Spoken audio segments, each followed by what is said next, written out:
Xin chào tất cả các bạn, ngày hôm nay mình muốn làm một cái makeup được inspired bởi Burberry Makeup. Thì mình sẽ không sử dụng tất cả các sản phẩm của Burberry, tại vì sản phẩm makeup của Burberry thực sự rất là mắc. Và trong cái makeup look này thì chú trọng chủ yếu là vào nền và son môi, tại vì đó là hai cái signature của Burberry, cho nên mình sẽ sử dụng bộ sản phẩm nền và son môi của Burberry. Mình lấy cảm hứng từ hai bức hình. Bức hình thứ nhất đó là bức hình của Cara, và bức hình thứ hai đó là bức hình này đây. Bức hình thứ nhất là bức hình này.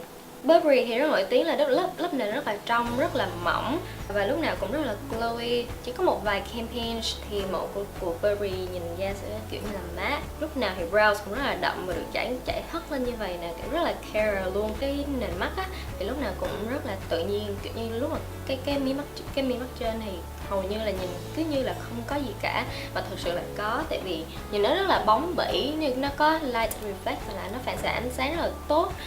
Và mặt khác là cái phần crease rất là ấm màu, cho nên mình nghĩ là mình sẽ làm một cái lớp rất là glossy, và sau đó là một cái màu kiểu như ánh cam, kiểu nâu cam rất là ấm vào cái phần hốc mắt. Ở cái campaign cũ của Burberry thì chỉ là vậy thôi, mắt hoàn toàn là bare luôn, nhưng mà cái campaign mới á, thì lại kiểu như là hơi smoke một tí ở dưới cái phần mí dưới, cho nên mình cũng sẽ smoke một tí ở phần mi dưới. Còn phần môi thì chắc chắn là màu Ox Blood kinh điển của Burberry rồi, cái màu đó thật sự rất là đẹp. Mình sẽ sử dụng lip velvet màu Ox Blood, chai kem nền Burberry Fresh Glow, Holy Grail của mình luôn, và cuối cùng là Fresh Glow Compact Powder. Nó cũng là một trong những powder mình thích nhất luôn. Về phần trang phục thì thật sự mình không hề có bất cứ cái đồ nào mà kiểu như cái style của Burberry hết, cho nên mình chọn lắm mới được cái đầm màu ghi này.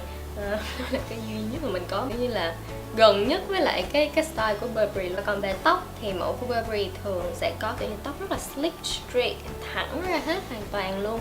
Hai là tóc kiểu xoăn nhưng mà rất là kiểu effortlessly, hơi gọn rồi kiểu làm phồng lên một tí, nhưng mà ở trên đây vẫn rất là thẳng á, cho nên mình cố gắng mình chải, mình đè tóc mình xuống ở trên này nè cho nó thẳng ra như vậy. Và trên đây thì mình kiểu mình chải ra rồi mình bỏ cho nó tùm lum ra như vậy hết, để cho nó gần nhất với lại cái look của Burberry. Mong là các bạn sẽ thích nó. Vậy sẽ không nói nhiều nữa, chúng ta bắt đầu này nhé. Đầu tiên là chân mày, do chân mày mình khá đậm cho nên mình chỉ cần vẽ một tí thôi. Nếu chân mày bạn không đậm thì hãy tập trung nhiều thời gian cho nó hơn nhé. Sau đó dùng brow gel chảy hất lên như thế này, đồng thời để cố định phần lông mày để cho rất là Cara đó mà. Kế tiếp là dùng một tí phấn nhũ. Ở đây mình chọn loại phấn nhũ rất là mịn, và kiểu như nó có một cái finish rất là glossy, bóng lên, tại vì cái nhũ nó quá mịn cho nên nó chỉ phản xạ ánh sáng mà không thấy cái hạt nhũ.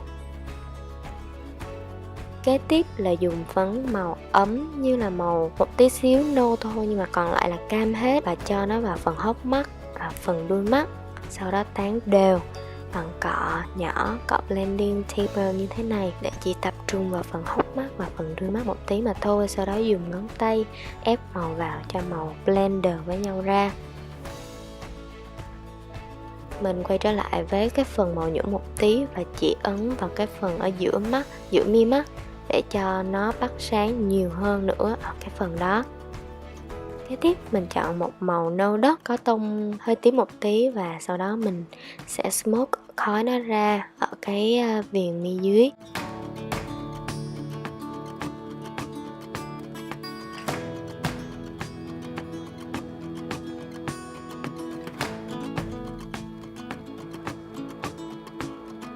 Và dùng một cái màu xám như vậy cùng một cây cọ duo để cho nó mịn màu á, và mình sẽ tán đều cái màu đó ra cho hiệu ứng khói nó nhuyễn hơn ở cái phần mi mắt dưới. Và sau đó còn lại những gì trên cọ thì chúng ta đánh vào phần đuôi mắt để cho đuôi mắt sâu hơn một tí xíu nữa. Và phần cuối cùng cho mắt đó là chúng ta dùng một cây eyeliner màu sáng như là màu beige hoặc là màu peach, dùng kẻ cái phần mi mắt phía trong. Và cuối cùng là phần mascara. Phần mi của Burberry nhìn rất là tự nhiên, cho nên mình chỉ chọn loại mascara làm dài và tách mi trong rất tự nhiên, chứ mình không dùng loại làm dày hay là có những cái hiệu ứng đặc biệt nào hết. Tiếp theo là cho khuôn mặt, mình dùng phần kem nhũ. Ở đây mình dùng sản phẩm kem nhũ của Becca để bắt đầu prime cho da trước khi apply foundation lên. Phần kem nhũ này sẽ giúp bắt sáng tốt hơn ở những vùng cao khuôn mặt như vùng gò má, trán, chóp mũi, sống mũi, xương chân mày, nhân trung và một tí á cầm nữa.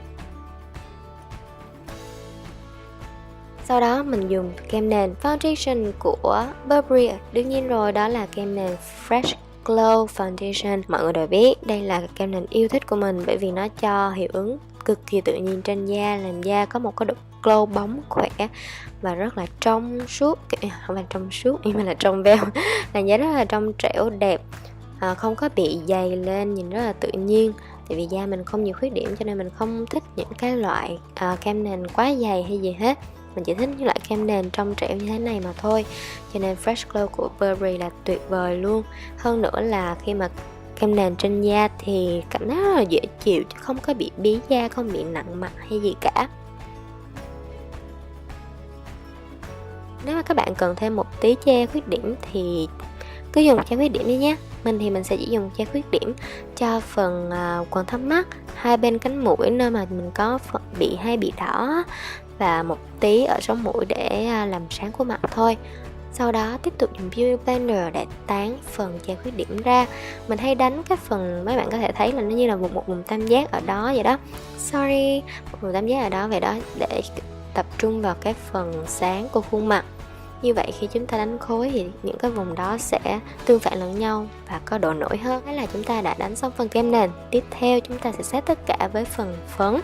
Ở đây phấn mình dùng của Burberry luôn, đây là một loại phấn nén rất là mịn và rất là mỏng. Nó cho một finish rất là đẹp nha. Các bạn chú ý ở đây, các bạn thấy là mình đổi hai loại cọ to và loại cọ nhỏ. Và cọ to mình sẽ đánh ở những vùng mặt phẳng rộng, cọ nhỏ để tập trung vào chi tiết hơn. Và hai loại đều là dual fiber hết, sẽ cho kết quả rất là mịn và rất là mỏng. Tại vì mình không muốn làm phiền tới cái lớp kem này ở dưới, cho nên mình dùng những cái motion rất là nhẹ tay như thế này nè, và chải nhẹ theo bề mặt lông bạn mọc ở trên mặt bạn mọc hướng nào thì hãy chạy theo hướng đó. Nghe thì có vẻ rất mắc cười nhưng mà thật sự là như vậy đó.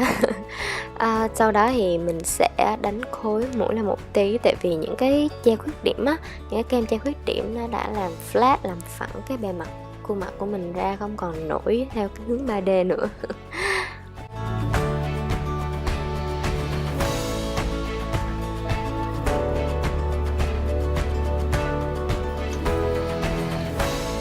Là mình không bao giờ mà cảm thấy hài lòng ở một tí như vậy, cho nên mình sẽ đánh thêm highlighter Kevyn Aucoin một tí cho phần cao của gò má. Và sau đó cái look của Burberry thì rất là sharp về cái phần cheekbones là phần xương gò má, cho nên chúng ta sẽ contour đậm vào phần xương gò má.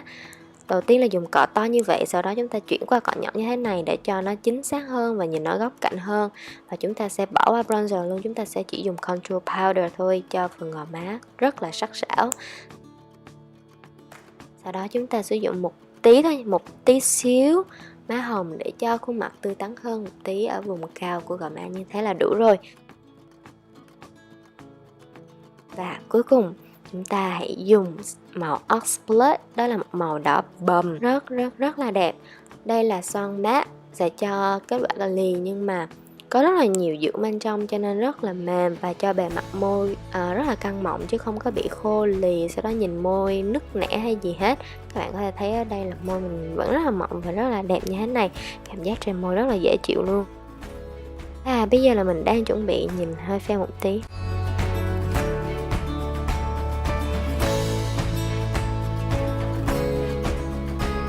Và đến đây là kết thúc phần makeup tutorial được inspired bởi Burberry rồi.